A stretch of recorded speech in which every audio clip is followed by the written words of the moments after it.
Hi guys, this is Raghavan from BRJ English YouTube channel. एक बार फिर से स्वागत है आप सभी का इस वीडियो लेक्चर में। गाइस, कल हम लोग simple past sentence category second के अफर्मेटिव सेंटेंस को देखे थे। उसमें निगेटिव और इंट्रोगेटिव का बच गया था, तो उस पार्ट को हम लोग बचे हुए भाग को आज इस लेक्चर में कंप्लीट करते हैं। तो आइए इतना देर करें, हम देखते हैं निगेटिव सेंटेंस और अफर्मेटिव सेंटेंस के भी एक एग्जांपल को हमने यहाँ पे लिया हुआ है ताकि थोड़ा सा बैकअप भी हो जाए। तो ये देखते हैं, इसमें है आरवी के दो भाई थे। तो हमने बताया था कि simple past sentence category to की पहचान होती है कि पास था, में था या भाई बहन दोस्त आदि थे। तो भाई बहन दोस्त आदि थे कि पहले अगर कोई नंबर दिया, संख्या दिया है, तो वो सेकेंड होता है, टाइप सेकेंड होता है। इसकी सहायक क्रिया जो वर्ब लगनी है वो है हैड और नेगेटिव में डिड नॉट हैव। तो अफर्मेटिव सेंटेंस है, हम यहाँ लिखेंगे Aarvi had two brothers. Aarvi had two brothers. अब आते हैं निगेटिव सेंटेंसेस पर।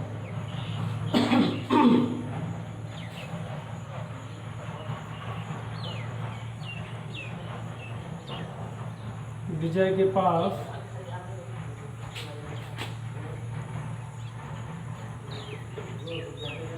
₹20 नहीं था। विजय के पास ₹20 नहीं था। तो ये सेंटेंस गाइस नेगेटिव है, यहाँ पे था देखिए पास्ट का है और पास था आया है, जिससे हमें ये पता चल गया कि ये कैटेगरी सेकंड का सेंटेंस है।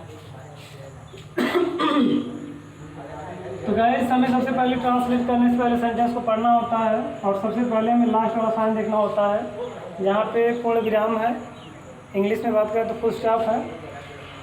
यानी ये सेंटेंस के एंड में तब आता है जब सेंटेंस हमारा अफर्मेटिव हो या फिर निगेटिव हो। कुल मिलाकर असर्टिव के सेंटेंस के लास्ट में ये साइन आता है। तो असर्टिव सेंटेंस की शुरुआत होती है सब्जेक्ट से, तो हम सेंटेंस की शुरुआत करेंगे सब्जेक्ट से। सब्जेक्ट क्या है जिसके बारे में बात की जाए?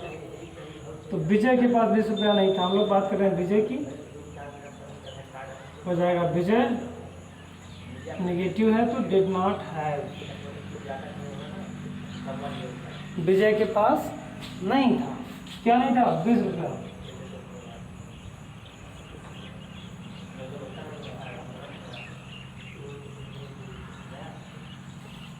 विजय डिड नॉट हैव ₹20।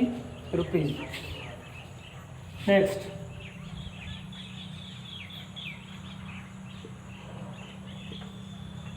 उसके 4 दोस्त नहीं थे। उसके 4 दोस्त नहीं थे। हम मान लिया जाए कि राम की बात कर रहे हैं कि राम बहुत अच्छा लड़का है, उसके 4 दोस्त नहीं थे। तो यहाँ पर हम लोग बात कर रहे हैं ही की, हो जाएगा ही, क्योंकि सेंटेंस नेगेटिव है तो होगा he did not have. He did not have, उसके नहीं थे। क्या नहीं थे? 4 दोस्त, 4 फ्रेंड्स। अब इंट्रोगेटिव पर भी देख लेंगे इस। तो इंट्रोगेटिव का सेंटेंस है क्या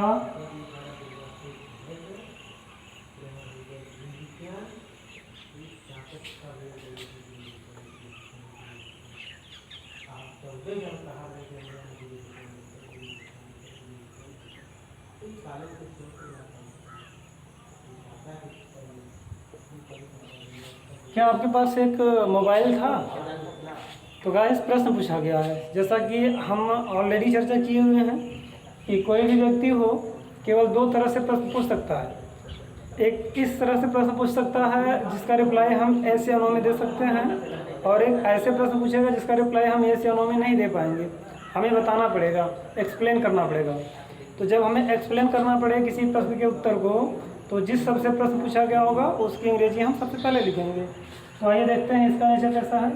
क्या आपके पास एक मोबाइल था? अगर रहा होगा तो हम बोलेंगे यस, या फिर बोल देंगे नो।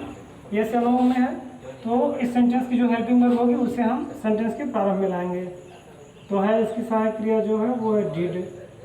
सब्जेक्ट है यू, डिड यू है, क्या आपके पास था, क्या एक मोबाइल और मोबाइल। एक और एग्जांपल देखते हैं।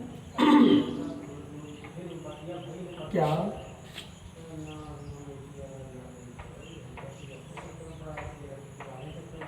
क्या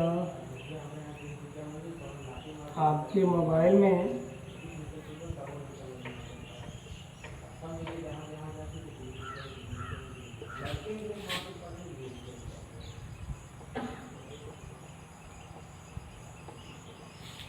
क्या आपके मोबाइल में गाने थे? अगर होंगे तो हम यस या नो में रिप्लाई दे देंगे।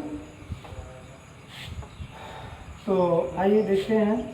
सेंटेंस के प्रारंभ में आप हेल्पिंग वर्ड लिखेंगे डिड, क्योंकि सब्जेक्ट है योर मोबाइल,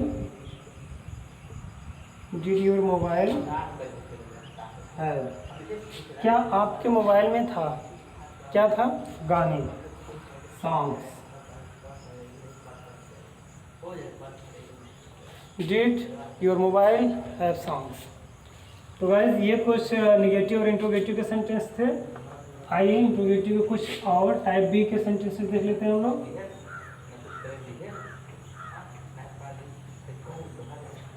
टाइप बी की बात करें तो जैसे एग्जांपल है मदन के पास क्या था। गाइस यहाँ प्रश्न किया गया है मदन के पास क्या था। तो अब इस बार सेंटेंस का नेचर बदला हुआ है। इस बार हम यस या नो में आंसर नहीं दे पाएंगे, हमें बताना पड़ेगा कि मदन के पास क्या था। तो जब हमें बताना पड़े किसी प्रश्न के उत्तर को एक्सप्लेन करना पड़ जाए तो जिस वर्ड से प्रश्न किया गया हो उसकी अंग्रेजी सबसे पहले लिखते हैं। व्हाट। अब सहायक क्रिया तो टाइप 2 है, पास था टाइप 2 है, इसकी सहायक क्रिया होती है डिड। नेगेटिव इंटीग्रेटिव में डिड आ जाता है as a helping verb. What did subject है Madan, what did Madan have. और एग्जांपल देखते हैं।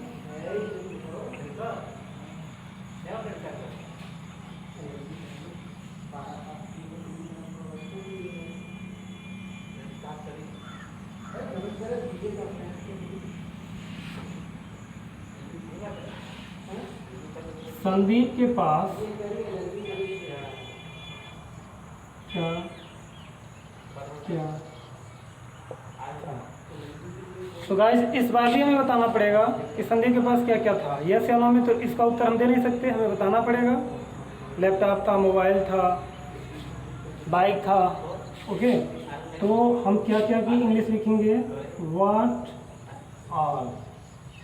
अब था है, पास था है, टाइप 2 है, तो हेल्पिंग वर्ब आएगा डिड। व्हाट ऑल डिड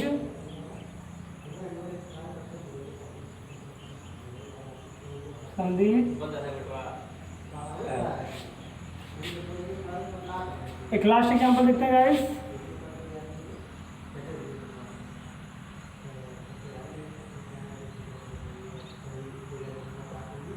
किसके पास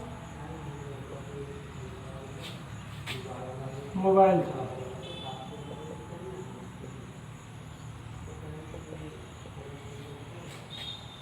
तो गाइस ये बहुत ही इंटरेस्टिंग सेंटेंस है, किसके पास मोबाइल था।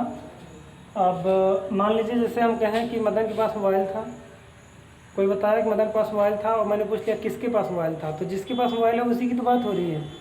ये सेंटेंस इसका सब्जेक्ट है हु, और जिस सेंटेंस में गाइस हु आ जाता है सेंटेंस के प्रारंभ में, जिसमें हु इन्वॉल्व हो जाता है, उसका ट्रांसलेशन उसी सेंटेंस के अफर्मेटिव या निगेटिव की तरह बनता है। नॉट होगा तो निगेटिव की तरह बनेगा, नॉट नहीं होगा तो अफर्मेटिव की तरह बनेगा। तो ये सेंटेंस में नॉट नहीं है तो ये बनेगा अफर्मेटिव की तरह, हो जाएगा हु हैज़, माफ करें, हु हैड अ मोबाइल। ये गाइस सिर्फ एक कॉन्सेप्ट है, एक समझने का एक प्रारूप यहाँ पे दिया गया है। अभी हम लोग इसके ढेर सारे प्रैक्टिस को एक सेपरेट वीडियो में बनाएंगे और वहाँ पे प्रैक्टिस किया जाएगा। तो उम्मीद है आप लोगों को ये सेशन बहुत अच्छा लगा होगा। और वास्तव में अगर अच्छा लगा हो तो प्लीज़ हमारे चैनल को लाइक करें, सब्सक्राइब करें और शेयर करें। धन्यवाद।